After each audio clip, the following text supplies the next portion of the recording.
1959년 10월 16일 서울 성북구에서 태어난 조항조는 작가이자 극작가 그리고 교육자로서 사람과 사회에 대한 이야기를 쓰는데 평생을 바쳐왔습니다. 65세의 나이에 서울의 작은 아파트 창가에 앉아 찬란한 꿈을 안고 걷던 번화한 거리를 바라보곤 합니다. 그의 삶은 성공의 밝은 색채와 고통과 상실의 어두운 그림자가 뒤섞인 복잡한 그림과 같습니다. 섬세한 예술가로서 그는 단순한 기쁨부터 깊은 슬픔까지 인간의 다양한 감정을 펜으로 기록해왔습니다. 하지만 그의 삶 자체는 비극 그 자체이며 개인적인 고통과 혹독한 시련은 지울 수 없는 흔적을 남겼습니다. 가장 큰 슬픔, 그의 커리어에서의 성공과 실패, 사랑과 결혼, 비극적인 최후, 그리고 힘든 시간을 함께했던 아내의 말들은 영원히 기억할 만한 감동적인 삶의 이야기를 만들어냈습니다. 조항조의 인생에서 가장 큰 슬픔은 1995년 20세의 나이로 교통사고로 사망한 외아들 조민수를 잃은 것이었습니다. 민수는 그의 삶의 빛이었으며 가장 어려운 시기에 그를 계속 나아가게 한 영감이었습니다. 성북구의 중산층 가정에서 태어난 조항조는 한국 전쟁의 상처에서 급속히 근대화되는 경제로 전환하는 한국에서 자랐습니다. 역사 교사였던 그의 아버지와 회사원이었던 어머니는 항상 그가 공무원이나 학자로서 안정적인 길을 걷기를 바랐습니다. 그러나 어린 시절부터 그는 문학과 연극에 매료되어 도서관에 몇 시간씩 앉아 박완서와 김지영과 같은 위대한 작가들의 작품을 읽곤 했습니다. 1975년 민수가 태어났을 때 그는 아들에게 자신보다 더 만족스러운 삶을 주겠다고 다짐했습니다.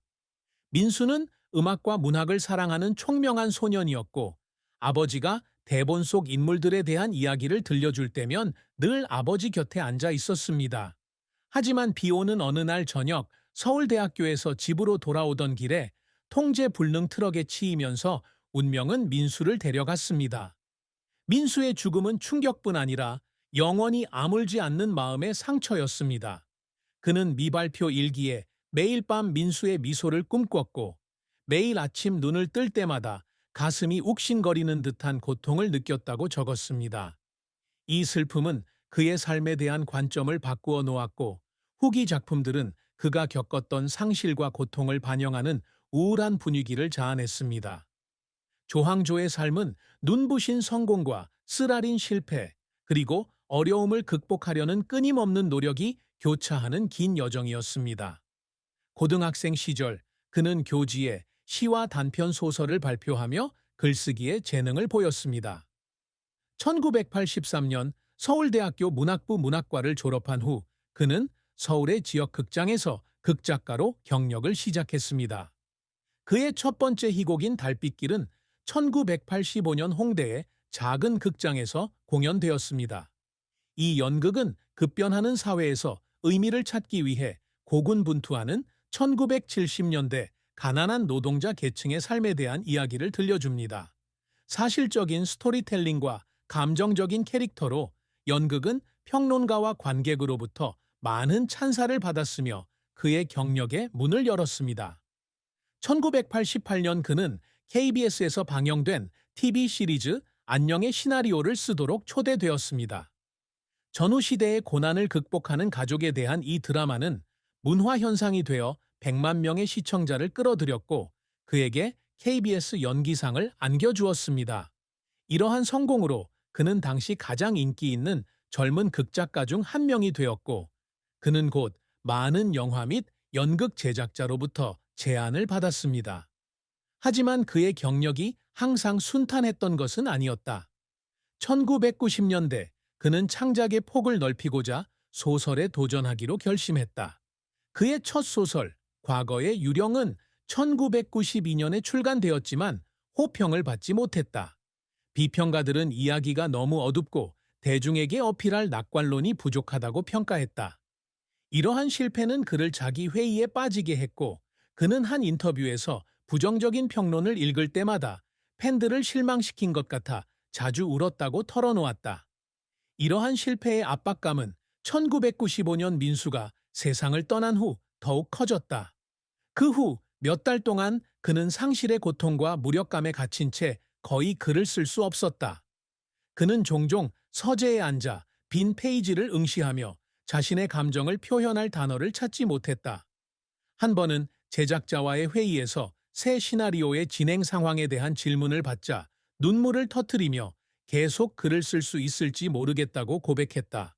그 눈물은 해방감일 뿐만 아니라 인생에서 가장 힘들었던 시기에 그가 겪었던 내면의 갈등을 보여주는 증거이기도 했습니다. 하지만 조항조는 결코 포기하지 않았습니다.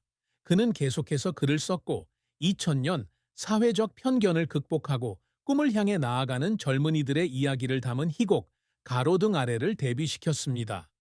이 작품은 한국 연극제에서 수상했을 뿐만 아니라 부산, 대구 등 주요 도시와 도쿄 국제 연극제에서도 공연되었습니다.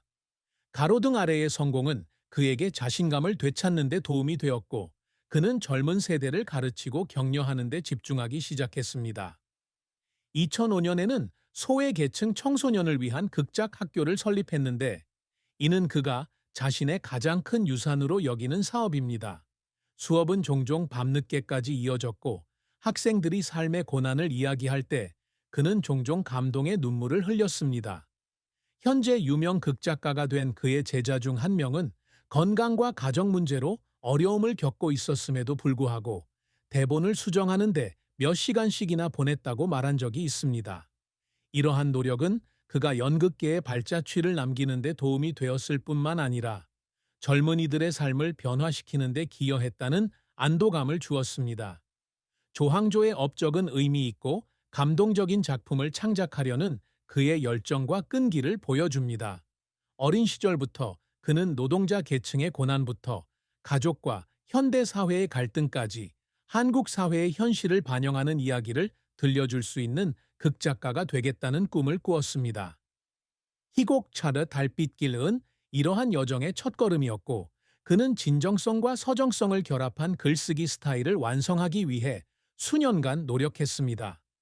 그가 자랑스러워하는 또 다른 업적은 자신의 극작 학교를 통해 예술 공동체를 구축한 것입니다. 그는 예술이 자신을 표현하는 방식일 뿐만 아니라 사람들을 연결하고 희망을 가져다주는 도구라고 믿습니다. 그는 수년간의 교육 기간 동안 극작가가 된 사람부터 예술을 통해 개인적인 어려움을 극복한 사람까지 수십 명의 학생들이 자신만의 길을 찾도록 도왔습니다. 한 학생은 만성 허리 통증으로 약을 먹어야 했지만 하루 종일 자신의 대본을 다시 쓰는 것을 도왔다고 말했습니다. 이러한 헌신 덕분에 그는 존경받는 교사가 되었고 그의 많은 제자들은 그에게서 배운 것을 인정받아 연극제에서 상을 받았습니다.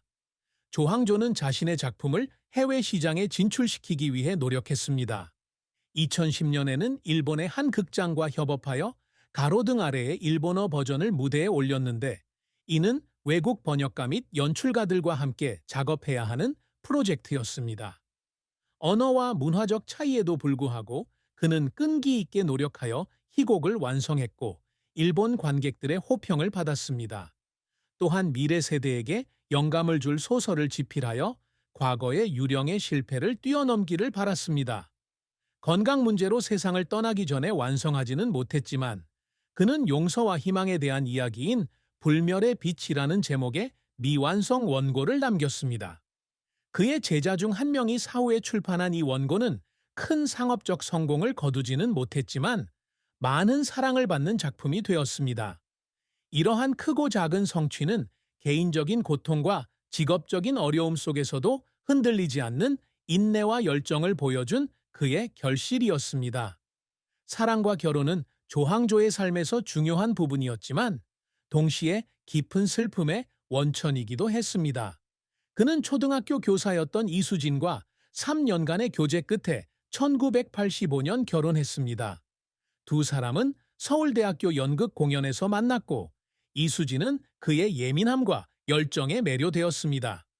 두 사람의 연애 초기에는 한강 산책, 딸에게 직접 쓴 편지, 행복한 가정을 꾸리는 꿈 등 아름다운 순간들로 가득했습니다.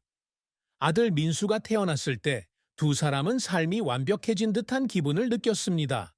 그러나 1995년 민수가 세상을 떠나면서 두 사람의 관계에 균열이 생겼습니다.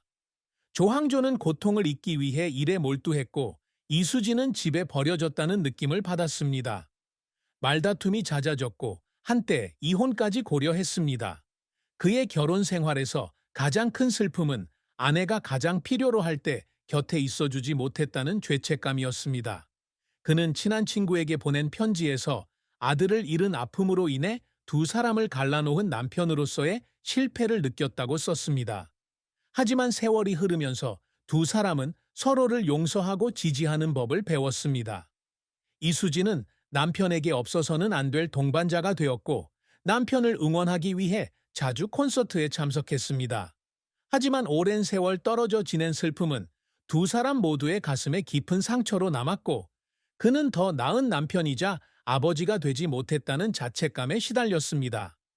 조항조와 아내의 비극적인 최후는 그의 인생에 슬픈 한 장을 남겼습니다.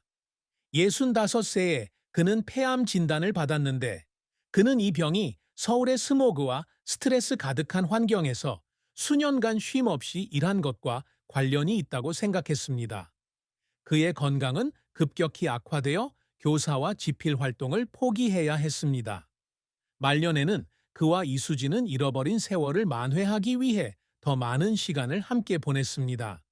그들은 결혼 초에 살았던 성북구로 돌아와 함께 앉아 옛 추억을 이야기했습니다. 차를 마시며 익숙한 거리를 바라보던 그 평화로운 아침은 그의 인생에서 가장 소중한 순간이 되었습니다. 하지만 병세는 점차 그를 쇠약하게 만들었고 2024년 어느 가을 아침 아내의 품에서 세상을 떠났습니다. 수많은 우여곡절에도 불구하고 두 사람의 관계는 그의 마지막 날들의 가장 큰 버팀목이 되었습니다. 이수진 씨는 함께 겪었던 고통이 때로는 가슴이 찢어지는 듯했지만 그와 함께 있었던 것을 결코 후회하지 않았다고 털어놓았습니다. 그의 죽음은 그녀뿐만 아니라 그를 인내와 열정의 상징으로 존경했던 팬들과 제자들에게도 큰 상실이었습니다. 조항조의 아내 이수진